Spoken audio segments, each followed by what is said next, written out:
Important एक property reducing character पाते हैं इलेक्ट्रोकेमिस्ट्री में जाते हैं वहाँ पे मिलते हैं। और देखेंगे इलेक्ट्रोकेमिस्ट्री में कि लिथियम सबसे स्ट्रांग रिड्यूसिंग एजेंट हो जाता है। और लिथियम का अगर आप इलेक्ट्रोड पोटेंशियल देखिए तो सबसे ज़्यादा निगेटिव होता है। लिथियम का इलेक्ट्रोड पोटेंशियल सबसे ज़्यादा निगेटिव, माने जिसके लिए इलेक्ट्रोड पोटेंशियल सबसे ज़्यादा निगेटिव आ जाएगा, ठीक है ना। इलेक्ट्रोड पोटेंशियल जिसके लिए सबसे ज़्यादा निगेटिव आ जाता है वो सबसे स्ट्रांग रिड्यूसिंग एजेंट हो जाता है। अगर देखेंगे, अभी हम बना के देखेंगे, ऐसे थोड़ी ना छोड़ेंगे, है ना।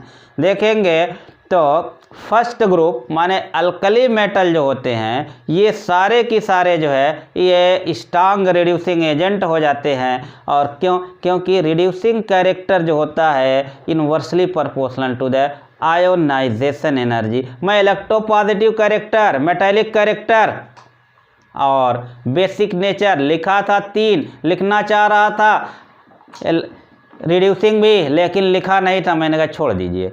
3 को मैंने साइज से और कहिए कि आयोनाइजेशन एनर्जी से एक्सप्लेन कर दिया था, लेकिन इसको छोड़ दिया था इसलिए क्योंकि अभी अभी सामने आया था, क्या कोई एक्सेप्शन नहीं होगा, है ना। क्योंकि उनके साथ कोई एक्सेप्शन नहीं था इसलिए तीनों को एक साथ लाया मैं।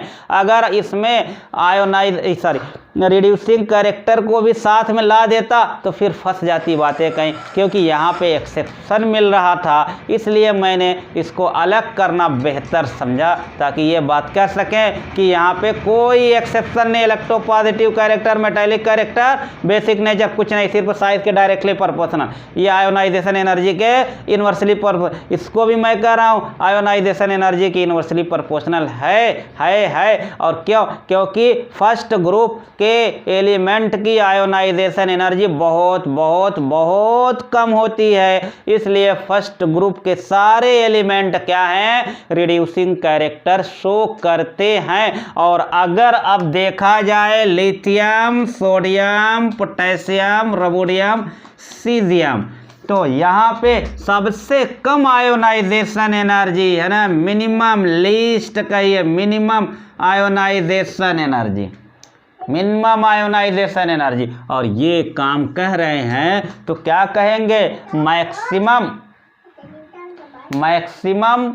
Reducing power, maximum reducing power, ठीक है ना। लेकिन गलत क्यों? मैंने कभी कहा कि जब इलेक्ट्रोकेमिस्ट्री पढ़ते हैं तो वहाँ पे कहते हो लिथियम जो होता सबसे ऊपर, जितना ऊपर है इलेक्ट्रोकेमिकल सीरीज में वो सबसे स्ट्रांग रिड्यूसिंग एजेंट है, इसके जिसका इलेक्ट्रोड पोटेंशियल सबसे ज़्यादा नेगेटिव -3.05 ऐसा कुछ होता है, तो -3 में होता है, तो इलेक्ट्रोड पोटेंशियल सबसे ज़्यादा नेगेटिव लिथियम का होता है। तो लिथियम जो होता है ना सबसे स्ट्रांगेस्ट रिड्यूसिंग एजेंट हो जाता है। तो ये बात गलत है, ये बात सही है कि स्ट्रांगेस्ट रिड्यूसिंग एजेंट ये है, स्ट्रांगेस्ट रिड्यूसिंग एजेंट ये है। बाकी फिर यहाँ पे तो ऐसे ही चलेगा, है ना। क्या हो जाएगा, सीजियम सबसे ज़्यादा, ये चलेगा। लिथियम ये उठा के कहाँ कर दिया जाएगा, सीजियम के पहले कर दिया जाएगा, माने सीजियम से भी स्ट्रांगेस्ट रिड्यूसिंग एजेंट कौन सा है,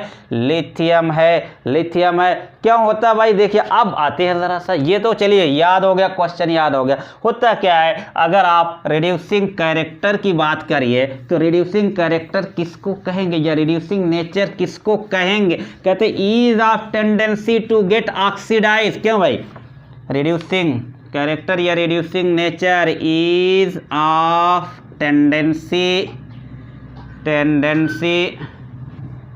टू गेट ऑक्सीडाइज होने की टेंडेंसी। भाई आप सबको पता है जिसका ऑक्सीडेशन होता है, जैसे मान लीजिए यहाँ पे सोडियम है, सोडियम से इलेक्ट्रॉन निकला, सोडियम आयन हुआ, तो सोडियम का क्या हुआ, ऑक्सीडेशन हुआ है। यहाँ पे क्या हुआ है, दिख रहा है, हाँ दिख रहा है, नहीं दिख रहा है, चलिए यहाँ पे ऐसे दिखेगा क्यों नहीं यार, दिखाएंगे ना। ये ऑक्सीडेशन हुआ बच्चों, है ना। और जब ऑक्सीडेशन हुआ तो ये कैसा, जिसका ऑक्सीडेशन होता है वो कैसा होता है, रिड्यूसिंग एजेंट होता है। तो ये रिड्यूसिंग एजेंट का काम करता है। तो यही तो कह रहे हैं टेंडेंसी टू गेट ऑक्सीडाइज। अब ये देखिए जिसका ऑक्सीडेशन हुआ रिड्यूसिंग, अब इसके ऑक्सीडेशन होने की, ऑक्सीडाइज होने की अगर टेंडेंसी ज़्यादा है, जितनी आसानी से ऑक्सीडेशन हो गया उतना ज़्यादा स्ट्रांग रिड्यूसिंग एजेंट हो गया। ये है, या ऐसे कह सकते हैं सीधे और आसान करिए, थोड़ा सा और आसानी से समझिए कि रिड्यूसिंग कैरेक्टर या रिड्यूसिंग नेचर कह सकते इज टू गिव्स इलेक्ट्रॉन, बिल्कुल बच्चों वाली डिफिनीशन में आ जाइए, कभी कोई परेशानी ना हो। Is to give electron, electron को देने की, ठीक है ना, इलेक्ट्रॉन के देने की पावर को क्या कहते हैं, रिड्यूसिंग पावर या रिड्यूसिंग कैरेक्टर। जितनी आसानी से इलेक्ट्रॉन को डोनेट किया जाएगा, दिया जाएगा, वो क्या हो जाएगा, उतना स्ट्रांग होता क्या है भाई। अब देखिएगा सीधे lithium, sodium, potassium, rubidium, caesium. अब यहाँ पे आयोनाइजेशन एनर्जी सबसे कम है, पूरी पीरियाडिक टेबल ही में सबसे कम है। आयोनाइजेशन एनर्जी उसको कहते हो कि जो कि इलेक्ट्रॉन को निकालने के लिए ज़रूरी होती है। तो जिसकी आयोनाइजेशन एनर्जी सबसे कम वही तो सबसे आसानी से इलेक्ट्रॉन देगा। और फर्स्ट ग्रुप के एलिमेंट की आयोनाइजेशन एनर्जी सेकेंड ग्रुप के एलिमेंट से कम है, इसलिए फर्स्ट ग्रुप के एलिमेंट सेकेंड ग्रुप के एलिमेंट से स्ट्रांग रिड्यूसिंग एजेंट हो गए। सीजियम की आयोनाइजेशन एनर्जी सबसे कम है, इसलिए सीजियम स्ट्रांगेस्ट रिड्यूसिंग एजेंट हो जाना चाहिए था, लेकिन एक्सेप्शनली नहीं हुआ। होता क्या है देखिए, अब ये जो मैंने यहाँ सोडियम दिखाया, सोडियम से लेके सोडियम आयन जो बन रहा है ये सिर्फ इतने में नहीं होता है, इसकी कहानी सिर्फ इतने से नहीं होती है। ये जो सोडियम देखिए, पहली बात तो जो भी बात होती है वो किस में जाएगा, एक्वस में जाना है, और सोडियम एक्वस में जाने के लिए सिर्फ यहाँ से नहीं हो पाता है। पहले तो सोडियम या कोई भी मेटल जो होगा पहले क्या हो जाएगा, गैसियस स्टेट में आता है। गैसियस स्टेट में आने के बाद इलेक्ट्रॉन निकलता, तब आयोनाइजेशन एनर्जी कहते हैं। Electron to is to give electron, electron को देना है, तो सॉलिड स्टेट में इलेक्ट्रॉन नहीं दिया जा रहा है। कब इलेक्ट्रॉन दिया जाएगा, गैसियस स्टेट में आएगा, ठीक है ना, और गैसियस स्टेट में आएगा, ठीक है ना, और उसके बाद फिर उसके बाद उसका क्या हो जाएगा, हाइड्रेशन हो जाएगा, और तब उस पूरा माने क्या हो जाएगा, ये लिथियम से क्या होना है, ये लिथियम प्लस और ये बनना है। और ये बनने में कुल 3 सारे एलिमेंट के लिए जो भी रिड्यूसिंग पावर को डिटरमाइन करते हो सब में ये काम होना है। ये काम होने के लिए अकेला नहीं होता, पहले लिथियम ये क्या है, सॉलिड है, इस लिथियम से ये लिथियम किस में आएगा, गैसियस में आएगा, ठीक है ना। इस गैसियस से क्या जाएगा, लिथियम, लिथियम आयन में जाएगा, ठीक है, गैस। अब यहाँ से इलेक्ट्रॉन का सेपरेशन हुआ, ठीक है ना, यहाँ से इलेक्ट्रॉन का सेपरेशन हुआ, और यहाँ से अब ये इसमें गया, माने अब ये गैसियस से किस में बना है, तो ये से ये प्रोसेस होने को, इस प्रोसेस होने को, ये प्रोसेस होने को आप याद रखिए।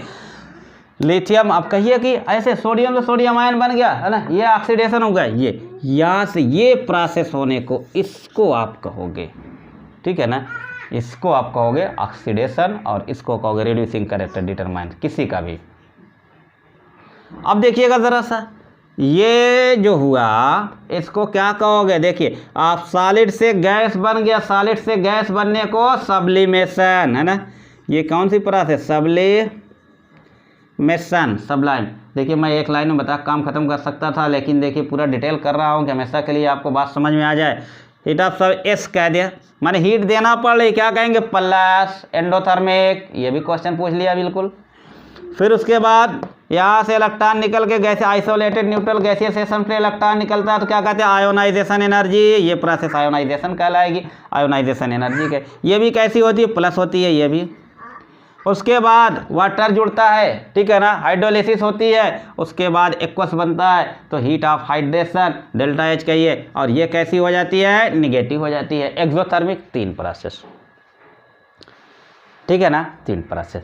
अब ये जिसमें हम लोगों ने कहा ना, जिसमें देखिए लिथियम का सबसे ज़्यादा इलेक्ट्रोड पोटेंशियल, जिसका सबसे ज़्यादा निगेटिव, अब इन तीनों एनर्जी को जोड़ दीजिए, तीनों एनर्जी के जोड़ दीजिए तो इसको क्या कहोगे, टोटल एनर्जी या कहिए इलेक्ट्रोड पोटेंशियल। सबको जोड़िए, डेल्टा एस प्लस और आई ई, और यहाँ पे प्लस माइनस क्या हो जाएगा, माइनस ही होगा। ठीक है, ये हो गया इलेक्ट्रोड पोटेंशियल। और कहा गया ये जिसमें ज़्यादा सबसे ज़्यादा नेगेटिव आ गया वो प्रोसेस क्या हो जाएगी, उसमें जो जिसका सबसे ज़्यादा नेगेटिव इलेक्ट्रोड पोटेंशियल जिसका सबसे ज़्यादा नेगेटिव आएगा ना, उसका रिड्यूसिंग पावर सबसे ज़्यादा हो जाएगा। और ये किसमें सबसे ज़्यादा आएगा, तो अब आप देखिए ये तो बात सही है कि सीजियम के लिए आई सबसे कम है, लेकिन यह है डेल्टा एच पे डिपेंड कर रहा है ये पूरी टोटल एनर्जी या इलेक्ट्रोड पोटेंशियल।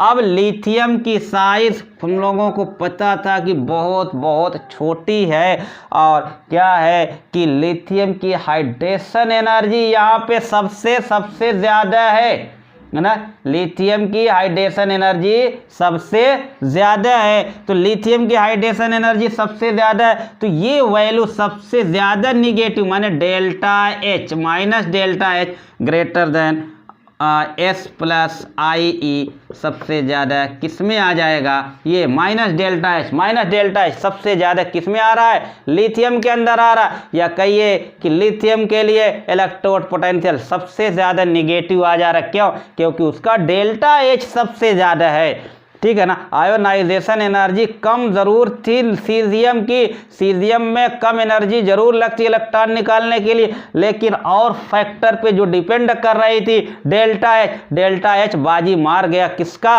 लिथियम का डेल्टा एच बहुत ज़्यादा आ जा रहा है। तो लिथियम के लिए ये प्रोसेस सबसे ज़्यादा स्पॉन्टेनियस होगी, लिथियम के लिए ये प्रोसेस सबसे ज़्यादा स्पॉन्टेनियस होगी, सबसे ज़्यादा आसानी से लिथियम के लिए होने जा रही है। इसलिए lithium is the strongest reducing agent of periodic table, कह सकते हैं पूरी पीरियाडिक टेबल में सबसे ज़्यादा स्ट्रांगेस्ट रिड्यूसिंग एजेंट होना चाहिए था किसको, सीजियम को, लेकिन सीजियम से आगे बढ़ गया, नंबर 2 पे सीजियम आ गया। ठीक है, नंबर 2 पे सीजियम आ गया, बाकी पूरा ऑर्डर वही बनेगा अभी मैंने जो लिखा था।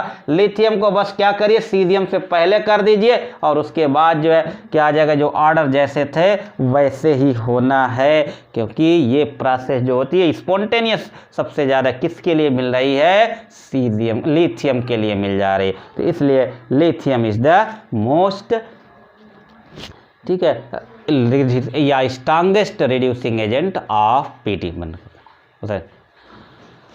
ठीक है बच्चों, ये बातें हो गई।